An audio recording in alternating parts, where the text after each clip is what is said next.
Hi hello നമസ്കാരം. ഇന്നത്തെ നമ്മുടെ റെസിപ്പി എന്ന് പറയുന്നത് ചോറിൻ്റെ കൂടെയും ദോശേൻ്റെ കൂടെയും അപ്പത്തിൻ്റെ കൂടെയൊക്കെ കഴിക്കാൻ പറ്റിയ നല്ല ടേസ്റ്റി ആയിട്ടുള്ള ഒരു ഡിഷാണ്.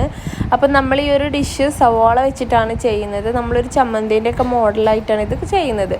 ഇപ്പം നമുക്കൊന്നും കിട്ടാൻ പറ്റാത്ത സാഹചര്യമായിരിക്കും. അപ്പോൾ എല്ലാവരുടെ വീട്ടിലും സ്വാഭാവികമായിട്ടും സവാളയൊക്കെ ഇരിക്കുന്നുണ്ടാവും. അപ്പോൾ ഒന്ന് ഇതുപോലെ ഉണ്ടാക്കി നോക്കുക. ഫസ്റ്റ് ഞാനൊരു വലിയ സവാള എടുത്തിട്ടുണ്ട്.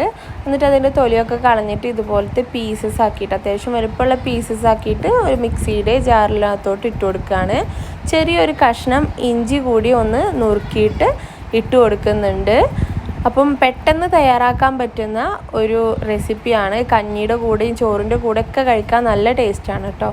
ഇത് ജസ്റ്റ് ഒന്ന് നമുക്കൊന്ന് പൾസ് ചെയ്തിട്ടൊന്ന് അരച്ചെടുക്കണം. ഒരുപാട് അരിഞ്ഞു പോകരുത്. ജസ്റ്റ് ഇങ്ങനെ നിർത്തി ഒന്ന് നന്നായിട്ടൊന്ന് അരച്ചെടുക്കുക.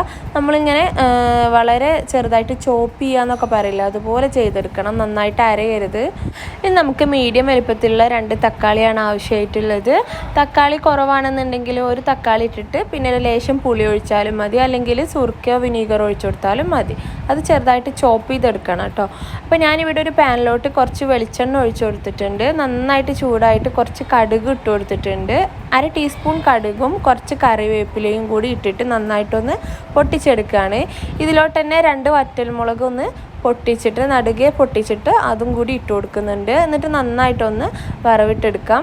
ഇതുപോലെ നന്നായിട്ടൊന്ന് എണ്ണയിലൊന്ന് മിക്സ് ചെയ്തെടുത്തതിന് ശേഷം നമ്മൾ അരച്ച് വെച്ചിട്ടുണ്ടായിരുന്ന സവാള ഉണ്ടല്ലോ, അത് ഇതിനകത്തോട്ട് ചേർത്ത് കൊടുക്കാം. അപ്പോൾ പ്രത്യേകം ശ്രദ്ധിക്കുക, സവാള പേസ്റ്റ് പോലെ അരയരുത്. ഇതുപോലെ ചോപ്പ് ചെയ്ത പോലെ വേണം ചെയ്തെടുക്കാനായിട്ട്.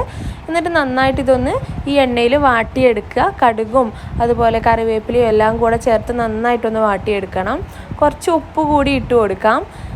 എന്നിട്ട് നമുക്ക് നന്നായിട്ട് ഇതൊന്ന് വാട്ടിയെടുക്കാം. ഉപ്പിട്ട് കൊടുക്കുമ്പോൾ തന്നെ പെട്ടെന്ന് അത് നന്നായിട്ട് വാടി വന്നോളും.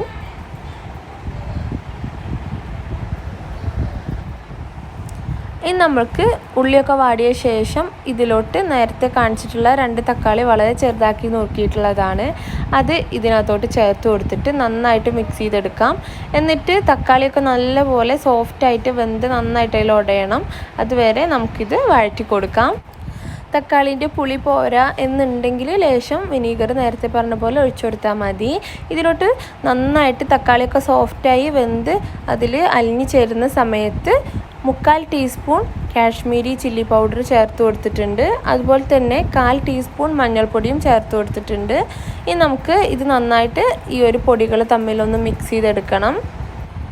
അപ്പം മുളക് പൊടിയുടെയും മഞ്ഞൾപ്പൊടിയുടെയൊക്കെ പച്ചമണമൊക്കെ ഒന്ന് പോയി നന്നായിട്ടൊന്ന് ആയിട്ടുണ്ട്. ഈ ഒരു ടൈമിൽ കുറച്ചായിട്ട് വെള്ളം ഒഴിച്ചിട്ട് ജസ്റ്റ് നല്ലപോലെ മിക്സ് ചെയ്ത് കൊടുക്കുക. ഒരുപാട് ലൂസായിട്ട് പോവരുത്. നമ്മളൊരു ചമ്മന്തിൻ്റെയൊക്കെ പരുവത്തിൽ വേണം ചെയ്തെടുക്കാൻ. ഈ ഒരു കൺസിസ്റ്റൻസി ആകുമ്പോൾ നമുക്കിത് ഫ്ലെയിം ഓഫ് ചെയ്യാം. ഇത്രയേ ഉള്ളൂ. നല്ല ടേസ്റ്റി ആയിട്ടുള്ള ഒരു ചട്നിയാണ്. അപ്പോൾ നമുക്ക് ദോശേൻ്റെ കൂടെ അതുപോലെ തന്നെ ചോറിൻ്റെ കൂടെയൊക്കെ കഴിക്കാൻ നല്ല ടേസ്റ്റാണ്. കഞ്ഞീൻ്റെ ഒപ്പമൊക്കെ കഴിക്കാൻ നല്ല ടേസ്റ്റാണ്.